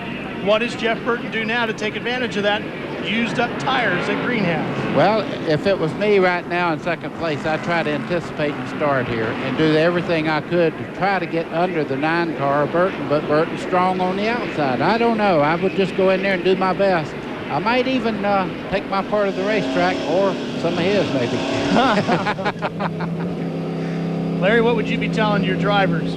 Well, I don't know, you know, and here's we're looking at Jeff Green's wife, Michelle. I don't know. I'm almost saying, look, you know, Jeff Burton was awfully strong. If you can get him, get him. If not, let's take second. Let's be happy about it. Let's go to Memphis. He's trying on the outside. He's trying for the outside is Jeff Green. He's got him by a nose as they go into turn 1, but here comes Keller as well. 3 cars battling for the lead. Oh, down the back straightaway, and now Jeff Green has taken that high line away from the 9 car there, drives it into turn 3, has a lead now. If Jeff Green's car stick here off the corner, he may win this thing. Coming to the checkered flag, it's going to be Jeff Green with the win. Jeff Burton is going to take second. Jason Keller finishes third. Todd Bodine comes home fourth. And Ward Burton will come home fifth. Jeff Green did half of what he hoped to do here today. He didn't clinch the championship, but he beat Mark Martin at Rockingham. Martin comes all the way home for 6th. What a tremendous last lap by Jeff Green. Steve? And we've caught up with Michelle Green, Jeff's wife. Michelle, Jeff told me he always wanted to beat Mark Martin, and he did it today. Well, it looked like he beat Jeff Burton today and Jason Keller. As you can tell, we are so excited. The team finally finished 1 and 2. Congratulations. Thank you. Well, according to the unofficial... watch this burnout. You think John Force has something? He does a sideways burnout. I think Jeff Green's a little happy about that one. Well, we'll be right back to talk to our winner, Jeff Green, after this. If we can ever find him in the smoke. And the right one, the last one, to get his 6th victory of the year here today at Rockingham at the Sam's Club 200. Glenn Jarrett? Oh, I wish I'd have never mentioned that chocolate milk, because I just got a chocolate milk bath. Jeff Green has jumped down here. Going to get a hug from wife Michelle. I tell you what, buddy. Now, nobody can ever accuse you of points racing. On the previous restart, you knew that he was tough up top. You took that line away from him. Yeah, I knew. You know, I didn't have no choice. I knew he would try. If I stayed on the bottom on that second to last restart, that he would pass me on the outside, but I didn't have no choice. And when I got that run on him on the restart, this old Roush motor pulled me right through there. And I knew that I had him when I got up on the outside of him, because that's where he'd been running. And it's awesome. These guys are awesome, man. It's an awesome season for us. Well, you had a great day here. First win at the Rock, and that was a pretty good burnout you did right there at the end. We like that sideways stuff. Well, I'm happy for all these guys right here. And, again, Harold, and this guy right here is what... That's Harold Holly, his crew chief. This guy right here is what it's all about. We worked on this Nesquik Chevy all day. We wasn't as good as Jeff or Mark, but we outsmarted them, and that got us here in Victory Lane, Glenn. Well, you got probably another week to go before you clinch that championship, but another giant step towards that, Jeff. It is. Proud of Jason Keller, man. He run an awesome race today. He did what he had to do, and I wanted to be 1 and 2, but 1 and 3 ain't too bad for this PPC race team. My hats off to Greg Pollux, John Benner, and Bobo Camel for what they give me to drive every week. I got something for you. That's Jeff Green in victory lane with a big Nesquik bath. I don't think he minds having that poured all over him today. Well, Larry Mack, thanks a lot for coming by and visiting with us again. I know you got to go back downstairs and get rid of the tie and grab one of those Lowe's shirts. Huh? Hey, I've got to go back to my day job now. But I tell you, with the racing we saw here today, I can't wait. I'll be in Memphis with you guys as well as in Phoenix, and I can't wait to get to those 2 races and work my night job with you guys, buddy. Well, as usual, it's always a pleasure to have you up here, and you bring so much to the booth that we just can't thank you enough for being here with us today. Well, we saw a great race. Again, I know Mark Martin didn't win the race, but boy, he had an awfully good race car. Just had that misfortune on that last pit stop. All right, get out of here. Richard's going to come up here looking for us. Well, Mark Martin led 81 laps. Jeff Burton led 106 laps. Jeff Green led 6 laps. But boy, did he ever choose the right one. Boy, but this guy's got a pretty good costume going. And hopefully he's got the autograph going pretty good too, because he's signing pictures of himself. Steve Burns is with Mark Martin. And Mark Martin's talking to Jeff Burton. Let's talk to Mark first. Mark, you had an awesome race car. Trouble on that last pit stop. Yeah, well, you know, the guys have won a lot of races for me, and we've had a lot of great cars. We had a good car today, but, you know, we just weren't there to race them at the end. Mark, I know you're not a particularly emotional guy when you're here at the office, but any thoughts about running your last Busch race at Rockingham? Well, I'm glad that it's coming to an end, and I will certainly enjoy watching them on TV, and I will definitely miss, you know, the working with the great race teams that I have and driving the great race cars that I have and having the success that I've had. It's been an awesome part of my career and something that I'll never forget. Interesting thought, Mark. Jeff Green, who won the race, in an interview that we had earlier in the week, said that you are the best race car driver he's ever raced against. I got him fooled, don't I? If that's the case, you've got us all fooled. Thanks. All right, good luck Sunday. Thank you. Well, I'll tell you what, he has a bunch of them fooled, because he came back from a 19th place start after that restart to finish 6th here today. And, buddy, he put a work on those tires, didn't he? Oh, yeah, and I tell you, he just ran out of laps because he was making a serious charge there at the end for 5th place, and a few more laps, who knows what might have happened. Jeff Burton had a tremendous run as well, coming up from 19th at the start of this race to finish 2nd here today. Kyle Petty finishes 15th. Barrier filling in for Mike Wallace, comes home 29th. Jason Leffler 30th. Chad Little is 32nd. Steve Grissom 37th. And Ricky Hendricks down there in 39th. And, boy, I tell you, that was an awesome wreck he had on the back straightaway there. It actually started off turns 2, careened across the racetrack, hit on the driver's side, and went the length of the back straightaway, then to the outside wall, stopping right in the middle of turn 3 down there. Very lucky nobody run into him. Anything that you saw today that'll help us for tomorrow's running of the Pod Secret 400, which you'll see live, of course, here on TNN tomorrow? Well, I think everybody learned a little bit about the racetrack. It's still just as ornery. If you make a mistake, the wall's not very far away. And there was no real groove to be in. Jeff Burton made the upper groove work so much better than most people can make the bottom groove work. Jeff Green, realizing that, got a jump, anticipated start there with 1 lap to go, jumped to the outside, and it was a race winner on the high side for him. But if Mark Martin had been up there, who knows, that lower groove might have been the faster. 536 points now separate Jeff Green and Jason Keller. According to our stats folks, if Jeff Green starts the race next week in Memphis, he will clinch. Of course, you will see that race live on TNN Sports as well next Sunday from Memphis. Stay with us. We're coming back. More from the Rock to go. The fans are not leaving yet because Winston Cup Happy Hour is getting ready, which means we better hurry up and talk to Jeff Burton, Steve Burns. Well, Jeff Burton, you did not win the race, but that was one heck of a race. How about from where you sat? Well, it was a really good race. Didn't have the outcome that I wanted, but made a little mistake there at the end. He got going a little bit early. I shouldn't have gone. I should have stopped and let him get by me and then gone. But when I did go, I spun in rear tires. It's really unlike a Busch car to spin in rear tires, even at Rockingham, as dirty and as greasy as it gets here.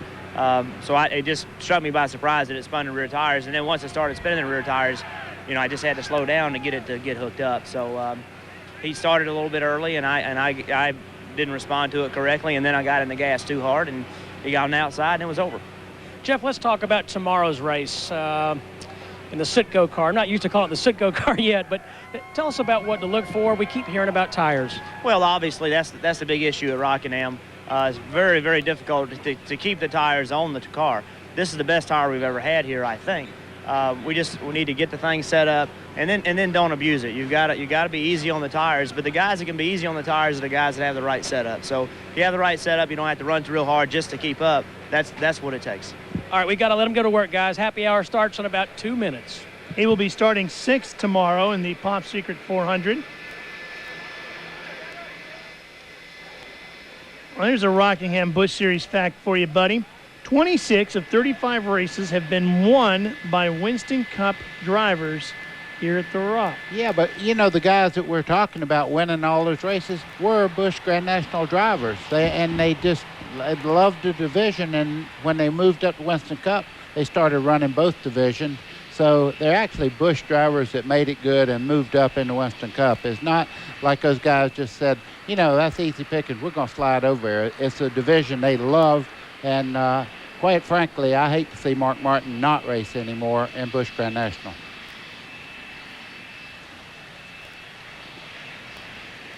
Well, our Bryant hot driver of the race is going to be Jeff Green.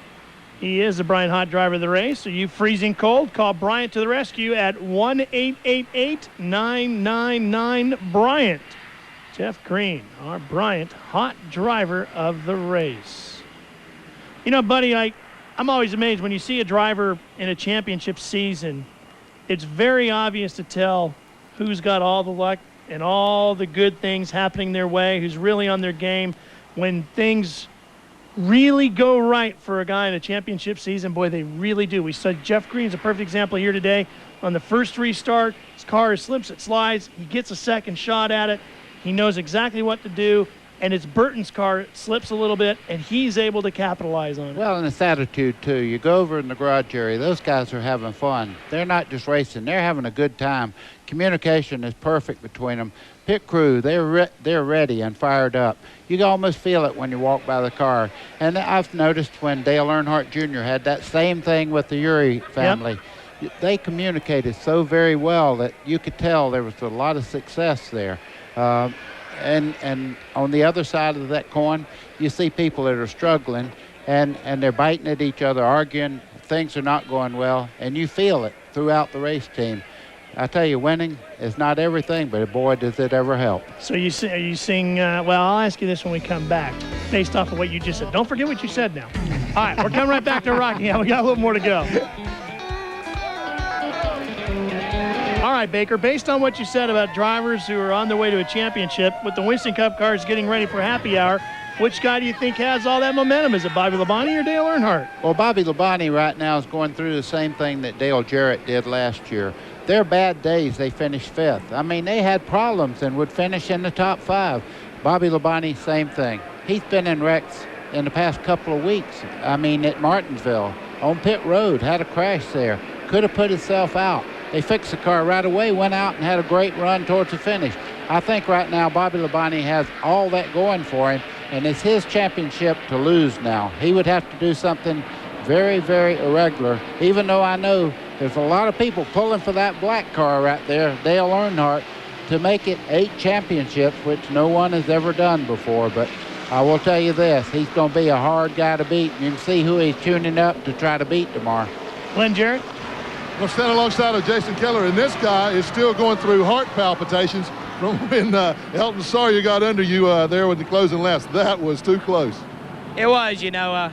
That's what happens when you're on 50-lap tires at Rockingham. You know, we made contact, and luckily for us, we were able to come out the other side, and it's just a good day, a lot of fun, and just a little tight there at the end. I thought I was going to beat the 9 car back to the stripe, but get that PPC 1-2 finish. But it's nice to continue to continue to run and run up front, and we want to end this year on a good note for Excedrin and Chevrolet. You know, there's a lot of changes coming on next year, so we're excited about everything next year. We've got a lot of work left to do this year. Well, Jason, I want to know what was going through your mind now on that last restart when you saw Jeff get that jump on the outside of Burt.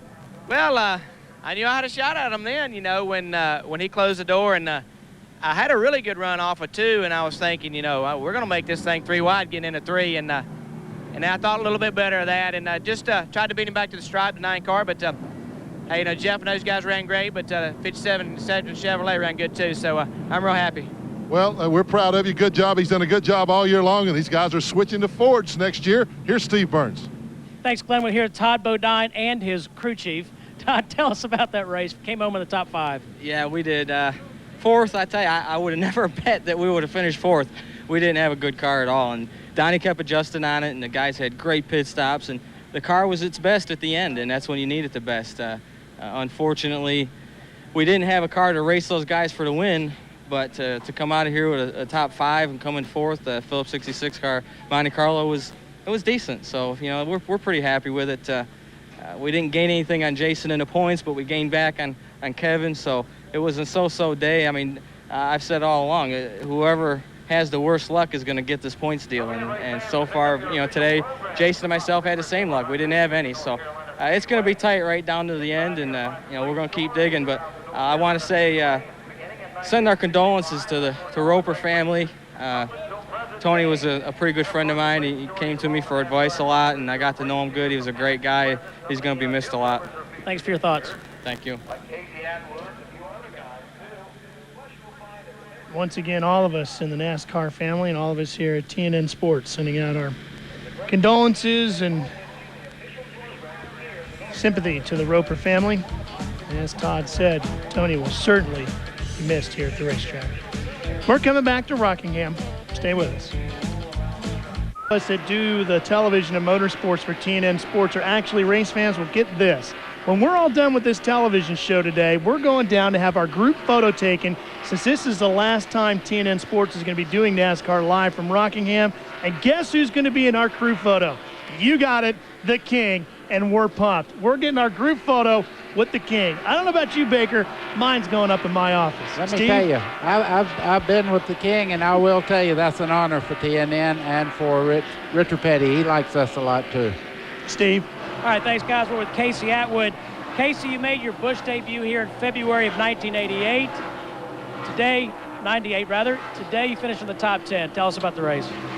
This is probably one of my favorite tracks on the circuit. I love coming here twice a year, and I'm going to look forward to coming here some more. But I thought we had a chance at the top 5 at the start of the race. We just couldn't quite get the push out of the car in the center of the corner, and couldn't roll through the center like we wanted to. But our main goal right now is to stay in the top 10 in points.